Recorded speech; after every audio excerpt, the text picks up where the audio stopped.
Gelik mashinasida yurib, orqasiga baxt pulda bas, oddiylikda deb yozib olyapti odamlar.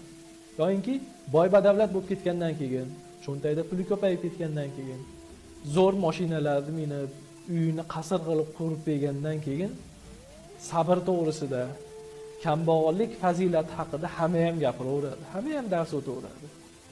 Chunki uni qalbi xotirjam, puli bor, qarzi yo'q, muammosi yo'q.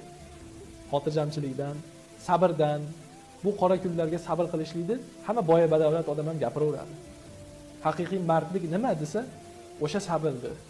O'sha qanoatli bo'lishdi.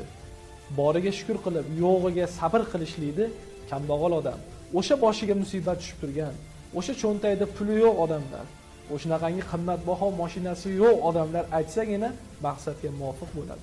Ana o'shanda haqiqiy qolipga urgan bo'ladi. Chunki qorni to'q odam qorni och odamga bemalol aql o'rgatadi, sabr qilgan, bir kun emas bir kun sen ham taom yeysan, qorning to'yadi.